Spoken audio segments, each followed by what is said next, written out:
Chagossians protesting against Britain's sovereignty of the Chagos Islands in Port Louis, Mauritius.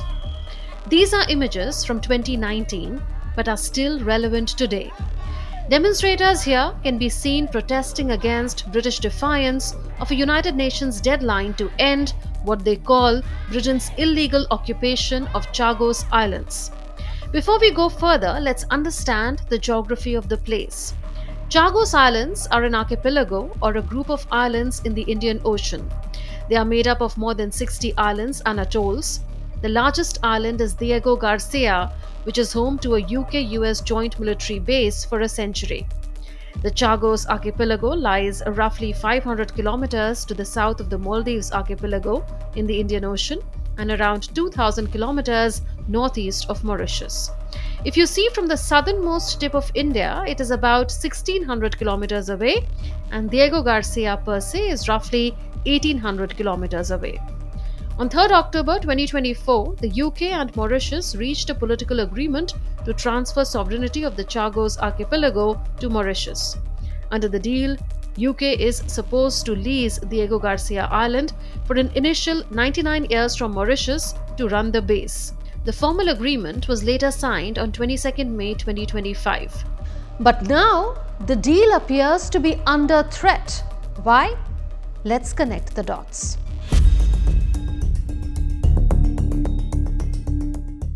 There are indications that Britain is shelving plans to return the Chagos Islands to Mauritius. The UK has been in the process of passing legislation to enshrine the Chagos deal into law. The bill was in the final stages of its passage, but officials say time has run out.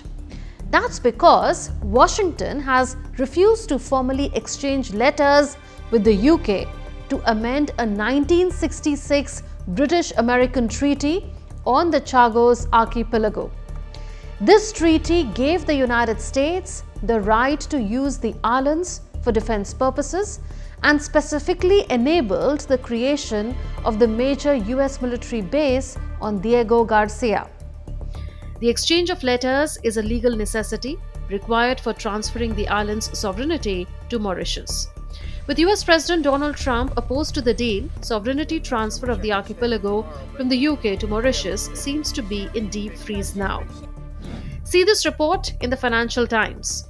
It says the UK government has been forced to drop legislation that would ratify its deal to hand sovereignty of the Chagos Islands to Mauritius after the US withheld its backing for the plan. It further points to an acknowledgement by UK officials that the legislation had run out of time to proceed to the statute book within the current parliamentary session, which will end later this month. The Times reported that the bill would not be included in the government's next parliamentary agenda. This is how the UK government is defending its position. Prime Minister Keir Starmer's office said London would try to persuade Washington to give its formal approval. A point elaborated by British Health Secretary Wes Streeting, who said, and I quote, "Well, the government hasn't U-turned on our position on the Chagos Islands. I think it's fair to say elements of the US administration have had a change of heart. Well, we said all the way along we wouldn't proceed without American support. And in terms of our collective security, it's essential too, and we want to make sure that it is secure for the long term. The Americans agree with that objective. We'll work through with Washington to iron out some of the difficulties. We will be in the right position. The UK government hasn't changed its position, but we need to take the Americans with us." So what exactly is the US position on the deal and why? In February 2025, Trump indicated he was prepared to back the Chagos plan. And after the deal was signed in May 2025, US Secretary of State Marco Rubio said Trump had expressed his support. But that changed a year later. In January 2026, Trump posted on Truth Social that the treaty was among a very long line of national security reasons that underpinned his efforts to acquire Greenland from Denmark. At the heart of his criticism was the Diego Garcia military base. He wrote, "Shockingly, our brilliant NATO ally, the United Kingdom, is currently planning to give away the island of Diego Garcia, the site of a vital US military base, to Mauritius, and to do so for no reason whatsoever." Trump toned down his criticism in early February after a call with Starmer, but was back on the attack on 18th February. He said leases are no good when it comes to countries, and that the UK risked making a big mistake with the strategically located island. Trump, who has long been critical of NATO, has been even more dissatisfied with his European allies after they refused to launch a military intervention to reopen the Strait of Hormuz. Diego Garcia, meanwhile, became a flashpoint in bilateral relations after the UK refused to allow the US to use it to launch initial strikes against Iran. Britain has since given the United States approval to use the base to attack Iranian missile sites and other military capabilities that are targeting shipping in the Strait of Hormuz. Iran targeted the island with 2 ballistic missiles, though neither missile hit its target. Trump has also repeatedly criticized the British leader Keir Starmer, saying he was not Winston Churchill and had ruined what is often called a special relationship between Britain and the US. Let's now understand the history of Chagos Islands and why the location of Diego Garcia joint US-UK military base is particularly strategically significant. These islands were not inhabited until the late 18th century. During French colonial rule, enslaved people from Africa and laborers from India were brought to the islands to work on coconut plantations. Control of the islands shifted in 1814 when France transferred them to Britain after the Napoleonic Wars. Under British administration, Chagos was governed as part of Mauritius, another British colony in the Indian Ocean. This arrangement continued for over a century. In 1965, as Mauritius moved towards independence, Britain separated the Chagos Islands from Mauritian administration and formed a new territory known as the British Indian Ocean Territory, or BIOT. When Mauritius became independent 3 years later, Chagos did not return with it. In exchange, Mauritius got financial compensation from the UK. Mauritian leaders have long maintained that this separation was imposed on them as part of the independence negotiations. During the same period, Britain agreed to allow the United States to establish a military facility on Diego Garcia, the largest island in the group. To make way for the base, the island's inhabitants were removed from their homes. Between 1968 and 1973, an estimated 1,500 to 2,000 Chagossians were relocated, primarily to Mauritius and the Seychelles. Later, in 1976, after Seychelles gained independence from Britain, some of the outer islands that had been included in BIOT were transferred to Seychelles, while the core Chagos group remained under British control. In 2019, the International Court of Justice issued an advisory opinion on the status of the Chagos Archipelago after a request from the United Nations General Assembly. The court concluded that the United Kingdom unlawfully detached the Chagos Archipelago from Mauritius in 1965 before Mauritius gained independence. This detachment violated the right to self-determination of the Mauritian people. The UK is under an obligation to end its administration of the Chagos Archipelago as rapidly as possible. The court, having found that the decolonization of Mauritius was not conducted in a manner consistent with the right of peoples to self-determination, it follows that the United Kingdom's continued administration of the Chagos Archipelago constitutes a wrongful act. The United Kingdom is under an obligation to bring an end to its administration of the Chagos Archipelago as rapidly as possible, thereby enabling Mauritius to complete the decolonization of its territory. The United Nations General Assembly endorsed the ICJ opinion and set a 6-month expectation for UK withdrawal. Together, this paved the way for the UK-Mauritius sovereignty transfer deal, which is now in deep freeze. As far as the strategic significance of Diego Garcia military base is concerned, in the decades after World War II, as former colonies became independent, American defense planners grew concerned that the United States was losing reliable access to overseas military facilities. During the Cold War, this was seen as a disadvantage compared to rival powers such as the Soviet Union and China. To maintain a durable presence across the Indian Ocean, the US Navy identified a remote atoll that could serve as a long-term strategic hub. Diego Garcia. Located near the center of the Indian Ocean within the Chagos Archipelago, Diego Garcia lies within operational range of three of the world's most important maritime choke points: the Bab el-Mandeb Strait, the Strait of Malacca, and the Strait of Hormuz. From this position, long-range aircraft and naval forces can cover sea lanes linking West Asia, Africa, and the rest of the Asian continent. Over time, the joint UK-US facility developed into one of the most important American military sites in the Indo-Pacific, alongside Andersen Air Force Base in Guam. The installation has supported strategic bombers, nuclear-powered submarines, surface combatants, and advanced surveillance and tracking systems linked to space and satellite operations. The base played a significant operational role in major US-led campaigns including the Gulf War, the war in Afghanistan beginning 2001, and the opening phase of the Iraq War in 2003. Following the Iranian Revolution, instability in West Asia increased the site's importance. Diego Garcia underwent extensive expansion. Its harbour was upgraded to host large naval vessels. A long runway was constructed to accommodate heavy bombers such as the B-1, B-2 and B-52, and pre-positioned supply ships were stationed nearby with equipment sufficient to sustain major military deployments. Because of these enduring strategic advantages, both the United Kingdom and the United States have consistently treated continued access to Diego Garcia as a non-negotiable defense priority since the 1960s. So what happens now with the UK-Mauritius deal in deep freeze? Mauritius Attorney General Gavin Glover told local media on Saturday that the UK and the US would need to find a common ground to reach an agreement. He said, and I quote, "The information that the agreement has been put on hold does not come as a surprise to us.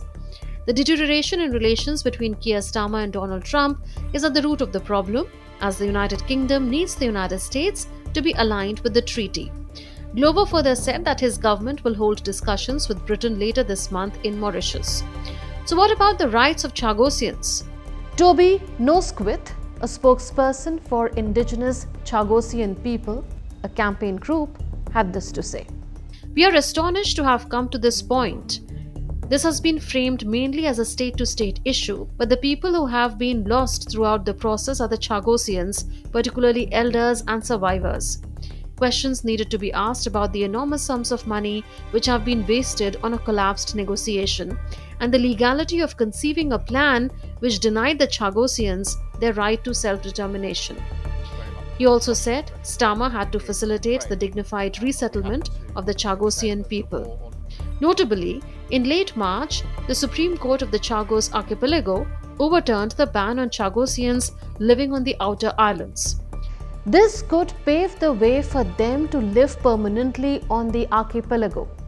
But as legal processes stall between the United Kingdom, the United States, and Mauritius, the question remains: will the long displaced Chagossians be finally allowed to return home to the Chagos Archipelago with dignity and full rights?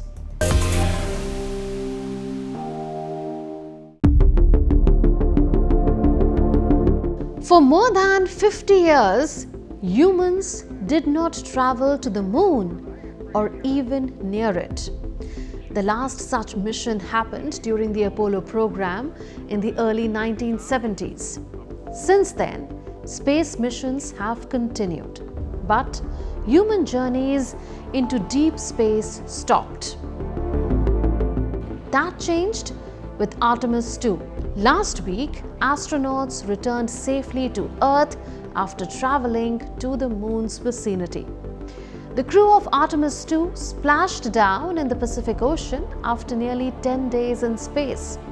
It marked the first time in decades that humans had gone so far from the Earth and come back.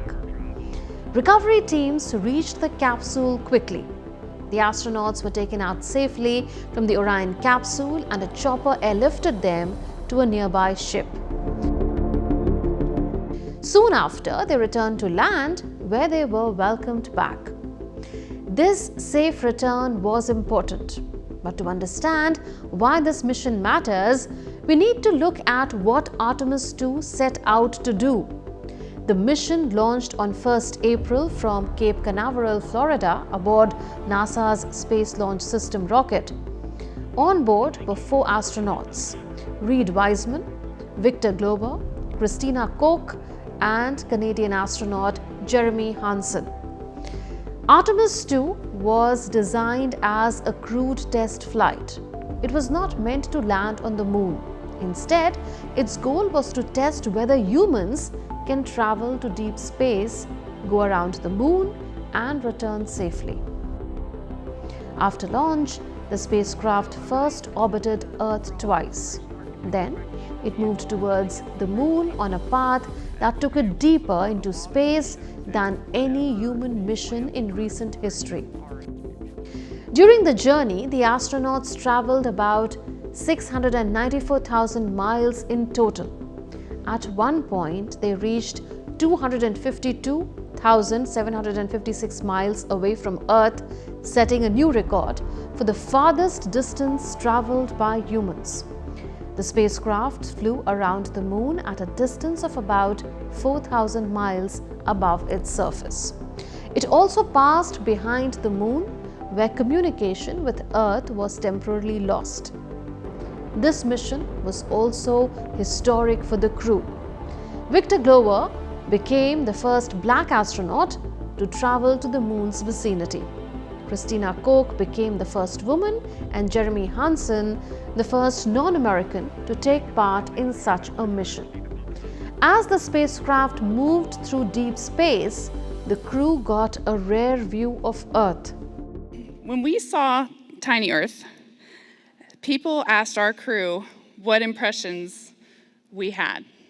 And honestly, what struck me wasn't necessarily just Earth, it was all the blackness around it. Earth was just this lifeboat hanging undisturbingly in the universe. Even bigger than my challenge trying to describe what we went through, the gratitude of seeing what we saw, doing what we did, and being with who I was with, it's too big to just be in one body. Being far from Earth also brought a personal side to the mission. No one knows what the families went through, man. This was not easy. Being 200,000 plus miles away from home, like before you launch, it feels like it's the greatest dream on earth. And when you're out there, you just want to get back to your families and your friends. It's a special thing to be a human, and it's a special thing to be on planet Earth. Thank you. After completing their journey around the moon, the astronauts began their return to Earth. This phase tested the spacecraft under extreme conditions. As the Orion capsule re-entered Earth's atmosphere, it faced very high speeds and temperatures. For several minutes, communication with the spacecraft was lost, which is a normal but risky part of such missions. Once contact was restored, parachutes deployed to slow the capsule before it landed safely in the ocean. This successful return proved that the spacecraft can handle deep space travel. It also showed that NASA is ready to move forward. Artemis II followed the earlier Artemis I mission in 2022, which tested the spacecraft without a crew. Together, these missions are preparing for future landings on the moon. The larger goal of the Artemis program is to send humans back to the moon and build a long-term presence there. This is also seen as a step towards future missions to Mars. The path to the lunar surface is open, but the work ahead is greater than the work behind us. It always will be. 53 years ago, humanity left the moon. This time we return to stay. Let us finish what they started. But this mission is also happening at a time of political and financial challenges in the United States. President Donald Trump congratulated the crew after their safe return. On Truth Social, Trump posted, "Next step Mars." At the same time, NASA has been dealing with budget pressures.